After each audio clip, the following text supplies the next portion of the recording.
शिल्पी घर के काम से फ्री होती तो बोर होती, जिसके बाद उसने घर में ही दुकान खोलने की सोची। अरे ये इतने सारे कपड़े, अरे बहू क्या करेगी इनका? माँ जी, मैं घर में बोर होती हूँ तो सोचा सामने के कमरे में कपड़ों की दुकान खोल लूं। घर का काम भी हो जाएगा और 4 पैसों की कमाई भी। अरे वाह वाह, ये तो बहुत ही अच्छी बात है। मैं भी तेरी मदद कर दिया करूंगी। वाह माँ जी, तब तो मजा आ जाएगा। अब हम दोनों मिलकर खूब पैसे कमाया करेंगे। अब क्या था, सास बहू का काम चल पड़ा। एक दिन, अरे राकेश की माँ, सुनती हो? कहाँ चली गई? भूख के मारे पेट में चूहे कूद रहे हैं। अरे नंदिनी, कहाँ हो? भूख लग रही है। पापा कहाँ है माँ? पता नहीं बेटा, भूख लग रही है। आज तो किसी ने चाय भी नहीं पूछी। तभी सास बहू घर के अंदर ढेर सारे सामान के साथ आती हैं और वो भी हंसती हुई। अरे वाह बहू, ये तो बड़ी अच्छी मार्केट दिखाई तूने। बड़ा ही सस्ता सामान था। हाँ माँ जी, और ये सामान हम डबल पैसों में बेचेंगे, मजा आ जाएगा। अरे बहू, भूख लग रही है, कुछ खाने को दे दे। माँ क्या बात है, आज किसी ने पापा को चाय भी नहीं दी? अरे बेटा, अब 40 साल में तेरे पापा ने क्या चाय बनाना भी नहीं सीखा? अरे बेटा रहने दे अब इस बहस को। तुम लोगों ने वैसे बनाया क्या है? बहू परेशान हो जाती है और सास को अकेले में लेकर जाती है। माँ जी, आज तो हम लोगों ने खाना ही नहीं बनाया।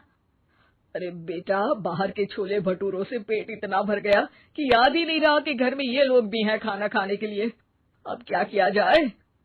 तभी घर में एक महिला आती है। जी, वो सुना है आप लोगों की यहाँ साड़ी बिकती है, जरा दिखाएंगे क्या? हाँ हाँ, क्यों नहीं। माँ जी, आप इन्हें साड़ी दिखाइए, मैं तब तक पिताजी और इनके लिए खाने का इंतजाम करती हूँ। सास उस औरत को लेकर सामने वाले कमरे में चली जाती है जहाँ उन लोगों ने दुकान खोली थी। वहीं बहू भी किचन में चली जाती है। अब इतनी जल्दी क्या बनाऊं? पापा जी तो खाने के लिए भी बैठ गए हैं। आइडिया, मैं खाना बाहर से ही ऑर्डर कर देती हूँ। थोड़ी देर में खाना आ जाता है और बहू टेबल पर खाना लगा देती है। हे भगवान, कितनी कड़वी दाल बनाई है बेटा। नहीं नहीं पिताजी, वो क्या बात है नंदिनी, रोटी तो चबाई ही नहीं जा रही है, लग रहा है रबड़ खा रहा हूँ। एक तो इतने महंगे होटल से खाना मंगवाया और वो भी इन लोगों को पसंद नहीं आया। तभी सास नोट गिनती हुई बाहर आती है। वाह माँ जी, बड़ी कमाई हुई लगती है। हाँ, मैंने वो 2000 वाली साड़ी 3000 में बेच दी। अरे वाह माँ जी। दोनों सास बहू बहुत खुश हो जाती हैं। मेरे पेट में ना बेटा जोर का दर्द हो रहा है। अरे माँ, क्या हुआ? पेट में दर्द? बाहर का कुछ खाया था क्या? मैदा तो नहीं खा लिया? मैंने छोले भटूरे खाए थे। माँ क्यों खाए?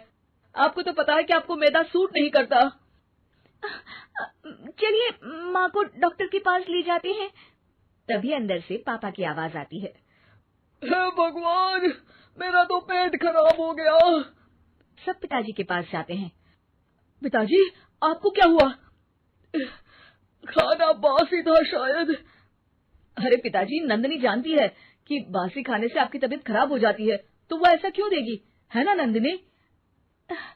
वो खाना मैंने बाहर से ऑर्डर किया था। मैं और माँ दुकान का सामान लेने गए थे, इसलिए खाना नहीं बना पाए। क्या नंदिनी, दुकान के चक्कर में तुमने तो सारे घर का हाल बिगाड़ रखा है।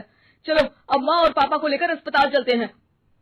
अस्पताल में जाने पर डॉक्टर कहते हैं, हाँ, इन दोनों को तो एक दिन के लिए एडमिट करना पड़ेगा। क्या? क्यों? पेट ही तो खराब है ना। हाँ, तो घर ले जाइए ना, अगर लग रहा है कि कोई बड़ी बात नहीं है और हम सिर्फ पैसा कमाने के लिए इन लोगों को एडमिट कर रहे हैं। नर्स, जरा इन लोगों को बिल तो दे देना। चलिए मैं आप लोगों को पैकेज समझा देती हूँ। जब बहू के हाथ में बिल आता है, हे भगवान, 60,000 रुपए! इतना तो मैंने कमाया भी ना था। अब समझ गई कि कमाई के चक्कर में घर के लोगों की सेहत के साथ मैं खिलवाड़ कर रही थी।